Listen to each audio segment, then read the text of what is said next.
Un grand prédicateur du XIXe siècle fascinait ses auditeurs par ses fulgurantes descriptions de l'enfer. Les images qu'il évoquait étaient si vivantes qu'on avait l'impression d'entendre le crépitement des flammes, les gémissements et les cris de douleur des damnés. Il disait « Si les tourments et le feu éternel devaient cesser, du même coup la joie et la gloire des bienheureux prendraient fin. » Le cardinal Mercier a dit « L'enfer est un lieu incompréhensible de douleur où Dieu punit éternellement les damnés. » Spurgeon déclarait « Au jour du jugement, ton corps uni à ton âme souffrira les tourments d'un double enfer. » Un célèbre incroyant américain avait prévu de devenir ministre de l'Évangile. Il entendit un jour son père affirmer qu'il y avait des êtres en enfer qui brûleraient à jamais. Alors il s'écria « Si Dieu agit ainsi, je le déteste. » Son esprit logique ne pouvait concevoir une telle injustice. Il se détourna donc de ce Dieu qu'il croyait, à tort, être un tyran se complaisant dans la souffrance des méchants. Certains prédicateurs du XIXe siècle pensaient que le feu de l'enfer effrayerait les mécréants et les inciterait à devenir bons. Si le salut devait être le résultat de la peur, alors, pour sûr, des milliers de personnes auraient dû envahir les églises après avoir entendu de telles affirmations de la bouche de ces prédicateurs. Est-il concevable que Dieu qui donna son Fils unique, avec le but précis défini par Pierre en ces termes, ne voulant pas qu'aucun périsse, mais voulant que tous arrivent à la repentance, puisse songer à laisser se consumer les pécheurs dans un feu éternel, parce qu'ils ont refusé d'accepter son salut? C'est une question importante. Beaucoup de personnes sincères se sont détournées du christianisme officiel parce qu'elles ne pouvaient admettre ces aspects contradictoires de la justice et de l'amour de Dieu. Dans la Bible, on ne trouve nulle part la doctrine du tourment éternel. Au fur et à mesure que vous tournez les pages de votre Bible, vous allez certes lire certains textes concernant une destruction finale par le feu, mais jamais pour effrayer les gens et les inciter à devenir bons. Découvrons dans le Nouveau Testament ce que Jésus enseigna à propos du destin des incroyants. Un jour, alors qu'il prêchait en Galilée, la foule se pressait pour l'écouter. Cherchant un endroit d'où tout le monde pourrait le voir et l'entendre, Jésus monta dans une barque et s'éloigna quelque peu de la berge. Non loin, des hommes travaillaient dans les champs. Jésus les observa et dirigea vers eux l'attention de ses auditeurs en racontant plusieurs paraboles. L'une d'elles concerne le destin des perdus. Le royaume des cieux est semblable à un homme qui a semé une bonne semence dans son champ. Mais, pendant que les gens dormaient, son ennemi vint, sema de l'ivraie parmi le blé et s'en alla. Lorsque l'herbe eut poussé et donné du fruit, l'ivraie parut aussi. Les serviteurs du maître de la maison vinrent lui dire « Seigneur, n'as-tu pas semé une bonne semence dans ton champ?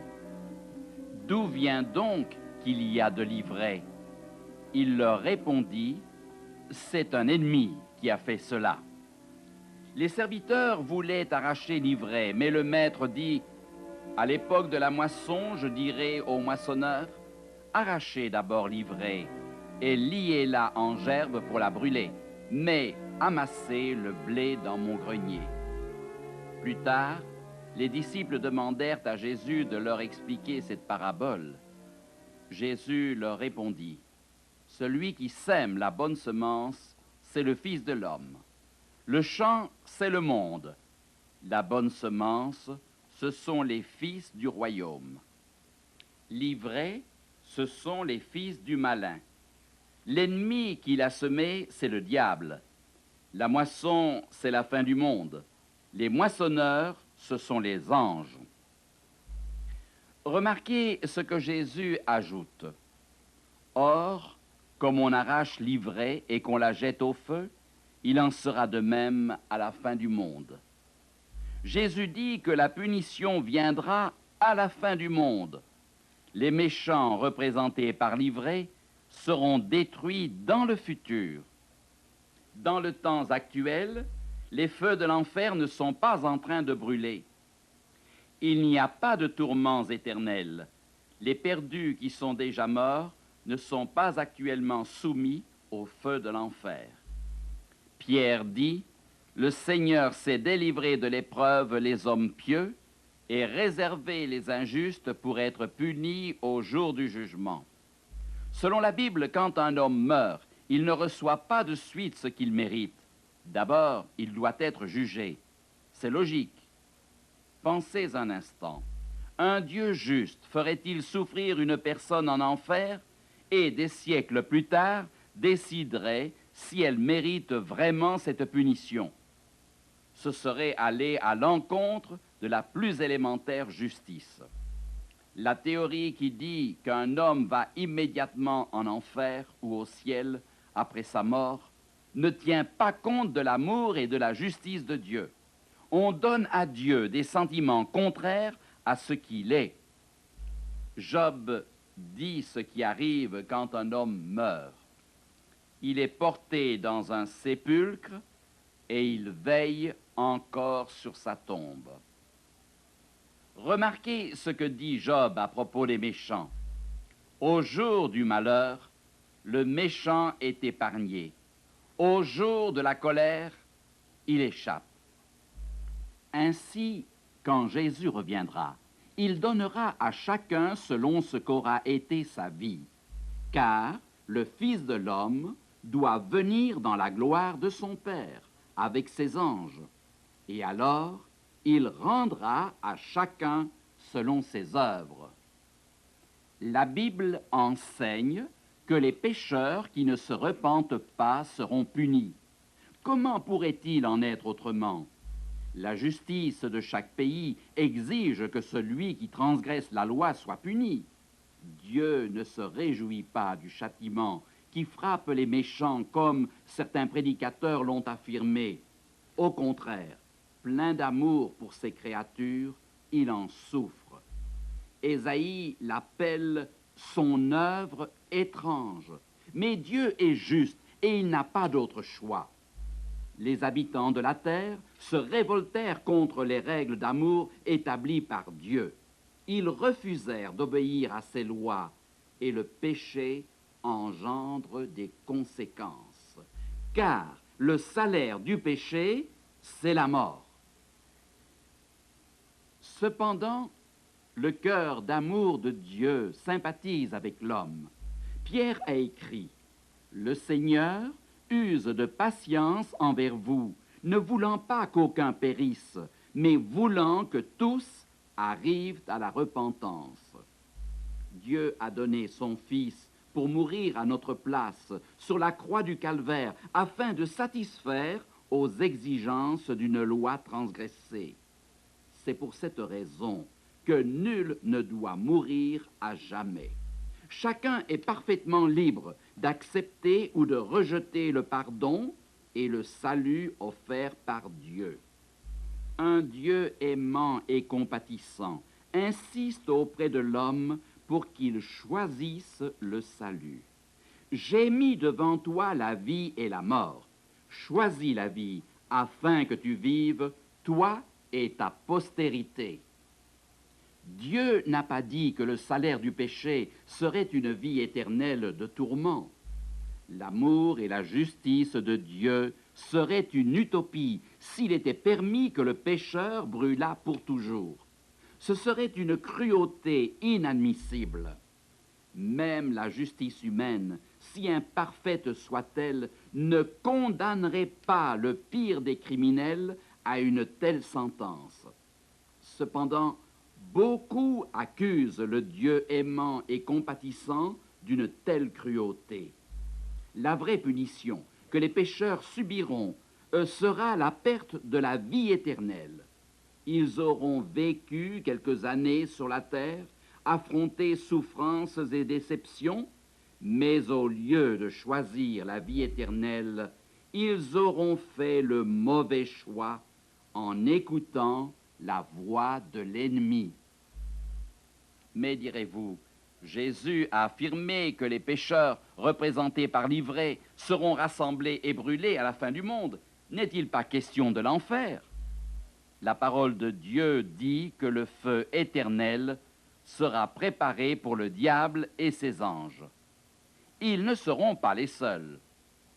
La sentence tombera aussi sur ceux qui ont rejeté le salut en Christ. Jésus dira, « Retirez-vous de moi, maudits, allez dans le feu éternel qui a été préparé pour le diable et pour ses anges. » Avant de remonter au ciel, Jésus a promis qu'il allait y préparer une place pour ses disciples. Mais si l'homme rejette le salut de Dieu, il décide de son propre gré de partager le destin du diable et des démons. Quand on parle de feu éternel, certains pensent que ce feu durera toujours. Lisons ce que dit encore Jésus. « Et ceux-ci iront au châtiment éternel, mais les justes à la vie éternelle. » C'est la punition qui est éternelle. Dieu dit que le salaire du péché, c'est la mort. Cette punition sera définitive. L'état de mort ne se terminera jamais. Le châtiment est éternel dans ses conséquences. Nous en trouvons un exemple dans le livre de Jude. Sodome et Gomorrhe et les villes voisines qui se livrèrent comme eux à l'impudicité et à des vices contre nature sont donnés en exemple, subissant la peine d'un feu éternel. Les habitants de Sodome et Gomorrhe avaient atteint un tel degré de perversion qu'ils devaient être détruits. Lot, le neveu d'Abraham, vivait à Sodome. Dieu envoya des anges pour entraîner Lot et sa famille hors de la ville avant que le feu ne tombe et que les deux villes ne... L'ange dit à Lot, « Sauve-toi pour ta vie, de peur que tu ne périsses. » Alors l'Éternel fit pleuvoir du ciel sur Sodome et sur Gomorrhe du soufre et du feu. La Bible dit que les villes, la plaine et tous les habitants furent détruits. Cela ressembla à une explosion atomique. Jude dit que ces villes furent détruites par le feu éternel. Brûlent-elles encore aujourd'hui? Bien sûr que non. Mais les effets furent éternels. Pierre dit que la destruction de ces villes est un exemple de ce qui est réservé à ceux qui vivent dans le péché. Il a condamné à la destruction et réduit en cendres les villes de Sodome et de Gomorrhe, les donnant comme exemple aux impies à venir.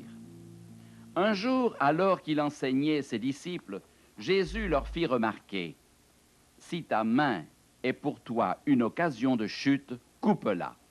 Mieux vaut pour toi entrer manchot dans la vie que d'avoir les deux mains et d'aller dans la géhenne, dans le feu qui ne s'éteint pas. » Ici, Jésus décrit le feu qui consumera les perdus comme ne pouvant être éteints. La même terminologie est utilisée pour parler de la destruction de Jérusalem. « Mais si vous n'écoutez pas quand je vous ordonne de sanctifier le jour du sabbat, alors j'allumerai un feu aux portes de la ville et il dévorera les palais de Jérusalem et ne s'éteindra pas. » Les feux allumés par les Babyloniens quand ils détruisirent Jérusalem ne purent être éteints. Personne ne put les contenir, mais après que tout fut détruit, le feu lui-même s'éteignit. Nous utilisons la même terminologie aujourd'hui. Si un incendie éclate dans un bâtiment et ne peut être circonscrit, nous disons qu'il ne peut être éteint. L'incendie de Jérusalem ne brûle plus aujourd'hui. Le feu consuma tout. puis lorsqu'il n'y eut plus de matière combustible, il s'éteignit. Les méchants brûleront rapidement, affirme le prophète Malachie, car voici le jour vient, ardent comme une fournaise. Tous les hautains et tous les méchants seront comme du chaume. Le jour qui vient les embrasera, dit l'Éternel des armées, il ne leur laissera ni racines ni rameaux. Le feu détruira tout. Les méchants cesseront d'exister. L'effet du feu sera éternel. Il ne restera rien des méchants. Malachie dit, et vous foulerez les méchants, car ils seront comme de la cendre sous la plante de vos pieds. David déclare, mais les méchants périssent, ils s'évanouissent en fumée. Abdias dit, les nations seront comme si elles n'eussent jamais été. Certains disent, le corps seul sera détruit. L'âme, elle, vivra éternellement. Ce n'est pas ce qu'enseigne la Bible. Jésus dit, ne craignez pas ceux qui tuent le corps et qui ne peuvent tuer l'âme. Craignez plutôt celui qui peut faire périr l'âme et le corps dans la géhenne. Ézéchiel déclare, l'âme qui pêche, c'est celle qui mourra. C'est logique. Pensez un instant. Christ vint comme notre substitut. Il est mort à cause de nos péchés pour subir le châtiment à notre place. Christ a-t-il souffert éternellement sur la croix? Non, il est mort. Cette mort de Jésus était la punition qu'aurait dû subir l'homme. Le salaire du péché, c'est la mort. Sans doute vous réjouissez-vous de savoir que la théorie de l'enfer n'est pas un enseignement biblique et que personne ne brûle actuellement en enfer. Mais en y réfléchissant, peut-être ne pouvez-vous pas non plus comprendre qu'un Dieu d'amour permette la destruction des pécheurs. Ce n'est certes pas une décision souhaitée par le Créateur, car je ne désire pas la mort de celui qui meurt, dit le Seigneur l'Éternel. Mais si Dieu veut préserver la vie sur la terre, il n'a pas le choix. Cela nous fait penser à une maladie qui se répandit parmi les animaux du Michigan en 1973. À cette époque, des fermiers de cet État constatèrent que plusieurs de leurs vaches étaient malades. La production de lait tomba sensiblement. Le bétail maigrissait. Les veaux étaient mort-nés.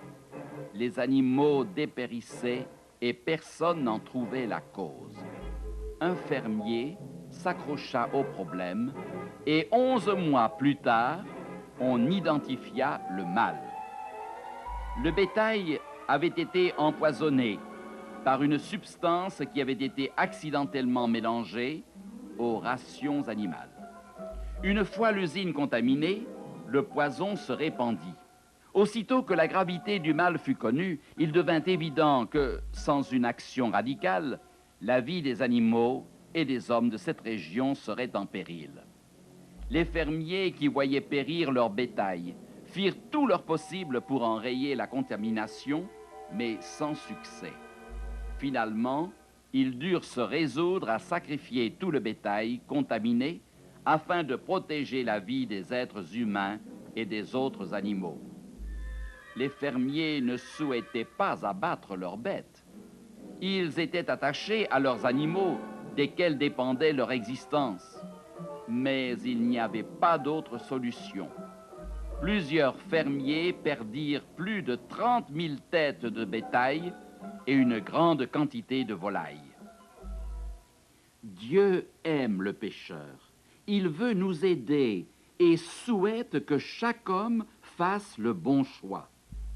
Que le méchant abandonne sa voie et l'homme d'iniquité ses pensées, qu'il retourne à l'Éternel, qui aura pitié de lui, à notre Dieu, qui ne se lasse pas de pardonner. L'homme est placé devant un choix. Dieu y est attentif. Il y a là un acte d'amour de sa part. Convenons que le ciel serait un endroit très misérable pour ceux qui choisissent de vivre contrairement à la parole de Dieu. Au ciel, il n'y aura pas de casino pour les joueurs, pas de bar pour les buveurs, pas de drogue pour les toxicomanes et pas d'argent à accumuler pour les cupides. L'immoralité sera bannie. Le paradis ressemblerait plutôt à un enfer pour de tels individus. Si ceux-ci refusent d'accepter le salut par Jésus, s'ils refusent d'être lavés par le sang du Christ, le virus du péché continuerait fatalement à se répandre. Le pécheur, ne voulant pas choisir Jésus pour sauveur, porte en lui le virus du péché et met en péril le reste de l'univers. Ainsi, péché et pécheurs devront être détruits. Il n'y a pas d'autre solution possible. Quand cela arrivera-t-il? La Bible dit que les justes demeureront avec Christ pendant 1000 ans, et à la fin de cette période, les pécheurs morts ressusciteront. C'est la résurrection des méchants dont parle Jésus. Ne vous étonnez pas de cela, car l'heure vient où tous ceux qui sont dans les sépulcres entendront sa voix et en sortiront. Ceux qui auront fait le bien ressusciteront pour la vie, et ceux qui auront fait le mal ressusciteront pour le jugement. Les pécheurs ressuscités seront tels qu'ils l'étaient au moment de leur mort. Beaucoup seront vieux, certains malades, et portant les marques du péché. L'apôtre Jean écrit « Je vis descendre du ciel d'auprès de Dieu la ville sainte, la nouvelle Jérusalem, préparée comme une épouse qui s'est parée pour son époux. » Quel spectacle éblouissant! La ville sainte descendra du ciel avec tous les rachetés, glorifiés et transformés. Quel contraste! Un sentiment de perte et de séparation et d'angoisse s'abattra sur la multitude des pécheurs quand ils verront ce qu'ils auront perdu. Satan leur aura fait perdre la vie éternelle. Les pécheurs se tiendront devant le tribunal de Dieu. Ils avaient l'occasion de faire le bon choix, mais ils ont pris le chemin de la désobéissance qui ne pouvait que leur faire perdre la vie éternelle. Lorsqu'ils entendront la sentence qui les frappera, ils tomberont à genoux et reconnaîtront que Dieu est juste. La sagesse, la justice et la bonté de Dieu seront reconnues. Nous comparaîtrons tous devant le tribunal de Dieu. Tout genou fléchira devant moi, et toute langue donnera gloire à Dieu. Les pécheurs ne se repentiront pas. Ils regretteront seulement le résultat tragique de leur faute. Ils auront à subir la peine de mort éternelle, appelée la seconde mort. Satan et ses anges sauront que le moment de leur destruction sera venu. Dans un dernier effort pour vaincre Dieu et ceux qui auront cru en Jésus, Satan organisera une vaste armée composée des pécheurs. Il les enverra à l'assaut de la sainte cité. Jean, l'auteur de l'Apocalypse, raconte ce qui arrivera quand ils investiront la ville. Ils montèrent sur la surface de la terre et ils mais un feu descendit du ciel et les dévora. La suite dit ce qui arrivera à Satan. Et le diable, qui les séduisait, fut jeté dans l'étang de feu et de soufre. C'est la seconde mort. Quiconque ne fut pas trouvé écrit dans le livre de vie fut jeté dans l'étang de feu. Pierre a décrit ce jour. Les éléments embrasés se dissoudront, et la terre, avec les œuvres qu'elle renferme, sera consumée. Il y a près de 2000 ans, Jésus contempla Jérusalem et s'écria « Jérusalem, Jérusalem, qui tue les prophètes et qui lapide ceux qui te sont envoyés. Combien de fois ai-je voulu rassembler tes enfants, comme une poule rassemble ses poussins sous ses ailes, et vous ne l'avez pas voulu. » Le jour de la destruction sera un jour particulièrement triste pour Dieu, pour son Fils, pour les anges, pour les rachetés et pour les perdus. Mais en ce jour-là, le Dieu d'amour démontrera son infaillible bonté. Il essuiera toutes larmes de leurs yeux et la mort ne sera plus. Et il n'y aura plus ni deuil, ni cri, ni douleur, car les premières choses ont disparu. Dieu a fait encore une autre promesse. La détresse ne paraîtra pas deux fois. Notre planète ne sera plus jamais contaminée par le péché. Pierre dit, « Nous attendons selon sa promesse de nouveaux cieux et une nouvelle terre où la justice habitera. » Jésus désire passer l'éternité avec vous. Il souhaite partager avec vous les beautés de la terre rénovée. Au calvaire, il a payé le prix de votre rédemption. Il vous invite à venir et à accepter son sacrifice. Il ne vous oblige pas. Le choix vous appartient. Jésus est à vos côtés pour vous aider à maintenir la décision que vous avez prise. Quels que soient vos problèmes, quelles que soient vos difficultés, il est toujours présent. Ne voulez-vous pas vous abandonner dans ses bras? Jésus désire vous accueillir maintenant. Allez à sa rencontre.